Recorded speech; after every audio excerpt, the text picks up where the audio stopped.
Chapter 14 Reconciliation. Reconciliation, noun. The act of bringing together after a difference, as in to reconcile numbers on a balance sheet. Resolution.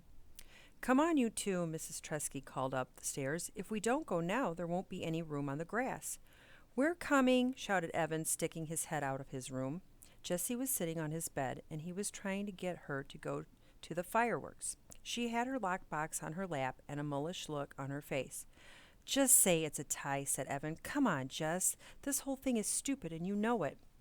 It's not a tie unless it's a tie, said Jessie, knowing she sounded like a brat, but not able to stop herself. How much have you got? Mom's waiting, said Evan. Put your dumb box away and let's go to the fireworks.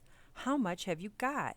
Evan tensed up his fingers as if he were strangling an invisible ghost. Nothing, okay? I've got nothing. Look. He turned the pockets of his shorts inside out. Jessie looked skeptical. You can't have nothing. You must have made something. Well, I had expenses, so I ended up with nothing. Okay? Are you happy? You win. Evan sat on the edge of the bed looking at the floor. Jessie felt her heart sink. You spent all your money on mix for your lemonade on wheels stand? Jessie asked. All of it? Evan nodded. Jessie felt like crawling under the bed and never coming out. It didn't pay off so good, she whispered. There were a few bugs in the system, said Evan. That's a joke Jessie would have loved, he thought, before the war. Now it was all just money and numbers and bad feelings. There was no room for laughing. Oh, said Jessie, her voice the size of an ant. She stared down at the box in her lap. I've got... She opened the lid of the lockbox, took out the change tray, and pushed aside all the scraps of paper she had collected and the comment card from Megan. She stared.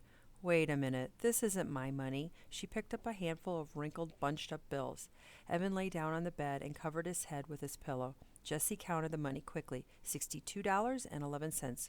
Where'd this come from?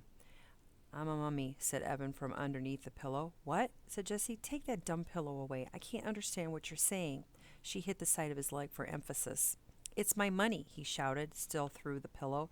It was $103, but then I spent $41 for the lemonade on wheel stand, so now it's just $62. Your money? But where's my money? Evan pulled the pillow away from his face. His eyes were closed. His nose pointed at the ceiling. He folded his arms across his chest like a dead man. I took it.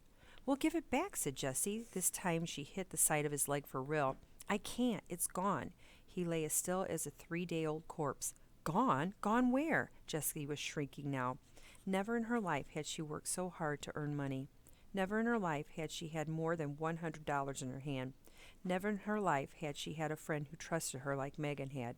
I don't know. It was in my shorts pocket. And then I played basketball with the guys. And then we went to Jack's house to swim, and I took off my shorts and borrowed a suit.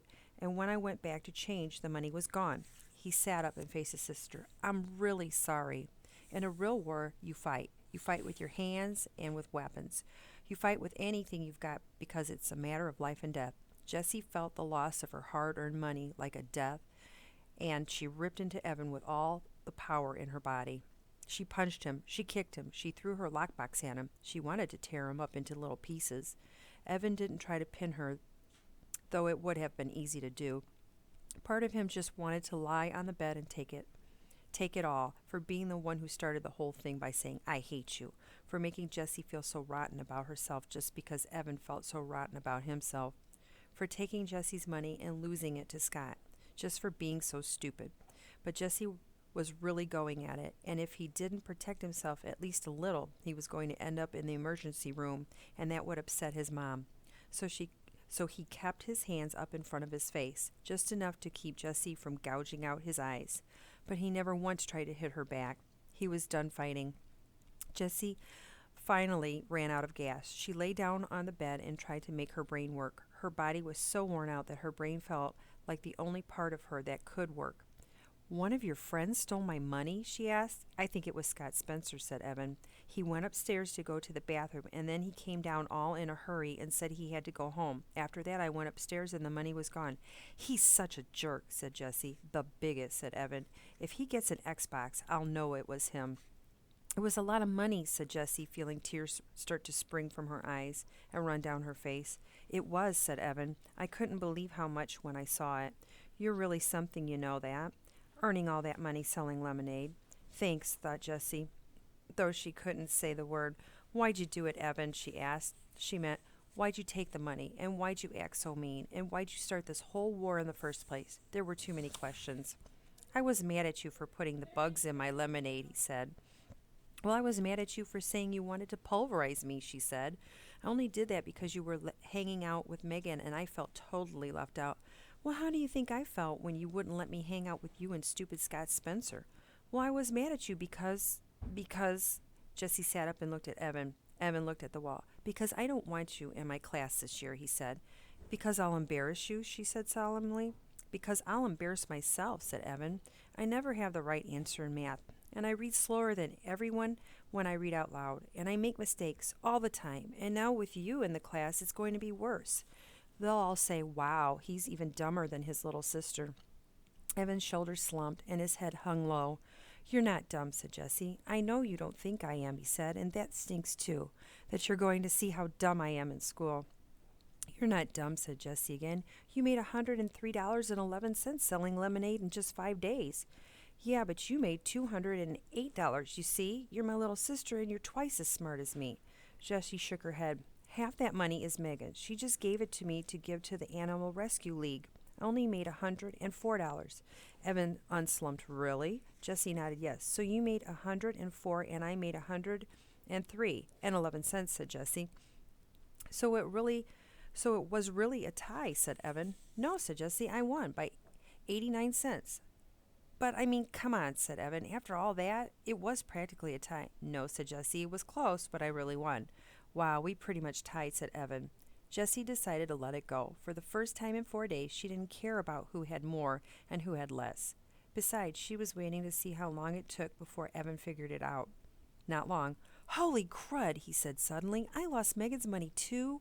$104 of her money? Oh, crud! He threw himself back on his bed and covered his face with both arms. Neither of them said anything for a long time. Finally, Jessie broke the silence. I'm really sorry I put the bugs in your lemonade. Thanks, said Evan. I'm sorry I took your and Megan's money. We shouldn't have done any of this, Jessie said, waving her hand at the money on the bed. It ruined the end of summer. Yeah, the whole summer's been crud, said Evan. Not the whole summer, just the last 5 days. Remember when we went to Bar Harbor and we swam at the pond? Jessie couldn't stand Evan thinking their whole summer together had been crud. Yeah, but I think the last 5 days kind of cancels all that out, said Evan. I can't believe I have to tell Megan Moriarty. She likes you, said Jessie. Evan sat up, surprised. Really? Yeah, said Jessie. I don't get it either, but she's always asking what you're doing and if you can play and stuff. Why do you think she does that? Cool, said Evan, smiling. So you guys are friends? Yeah, said Jessie. We're good friends. Okay, then. So she'll be coming over here to play and stuff, right? That's cool. You're weird, said Jessie. Yes, I am, said Evan. There was another long silence. The late summer light in Evan's one-window room had faded to black, but neither one of them wanted to turn on a light. It was nice sitting there, just the two of them, in the cooling darkness. An afternoon breeze had kicked itself into a gusty wind, and the shade on the window tapped out a steady beat that was pleasant and reassuring. This war was stupid, said Jessie. Evan nodded in the dark. Just then they heard the sound of thunder booming in the distance, then more and more, until the whole house shook. The fireworks, shouted Jessie. Oh, snap, shouted Evan. Jessie and Evan raced down the stairs. At the bottom, they found their mother sitting on the last step watching the sky through the sliding screen door. Why didn't you call us? Said Evan. We're missing the fireworks, said Jessie. Oh, I figured whatever the two of you were talking about was more important than a fireworks show. Mrs. Tresky turned to look at her kids. Did you work it out? Evan and Jessie nodded just as Roman candles exploded in the sky. Not a bad seat, said Mrs. Tresky, patting the step. Enjoy. For 20 minutes, the night sky was alive with wagon wheels, party-colored dahlias, and whistling glitter palms. Evan, Jessie, and Mrs. Tresky sat watching, silent but for the occasional ooh and ah that seemed to escape from their lips like hissing air from the overblown tire. When the last of the fireworks bloomed and then faded, Evan, Jessie, and Mrs. Tresky sat in the darkness waiting. No one said anything for several minutes, and then Jessie whispered, It's over. Yes, it's over. Wait, said Evan. What was that? What? Asked Jessie, straining her ears. Listen. In the distance, a boom and a rattle. More fireworks? Said Evan, staring up at the dark sky. Where? I don't see them, said Jessie. All of a sudden, the sky split in two as lightning sliced the night. An explosion of thunder rolled through the house, rattling the windows and pictures on the walls. Rain poured from the sky as if a gigantic faucet had been twisted on. Yow! Shouted Mrs. Tresky, leaping up from the step. Battle stations! Every window in the house was wide open, so Evan, Jessie, and Mrs. Tresky ran from the top floor to the bottom, shutting windows and sopping up puddles. The rain came down with the fury and impatience of a 2-year-old having a tantrum. As he closed the window in his room, Evan could hear the gurgle of the gutters choking on the downpour. One thing ends, another begins, said Mrs. Tresky, meeting Jessie and Evan on the stairs. She raised her index finger like a wise philosopher. Fireworks, rainstorm. Jessie raised her index finger. Summer, school. Evan raised his index finger. War, peace. Then they laughed because it was silly, the three of them acting like wise philosophers standing on the stairs. That night, before she closed her door, Jessie whisper shouted to Evan, who was already in bed, "Hey, I've got an idea about getting Megan's money back."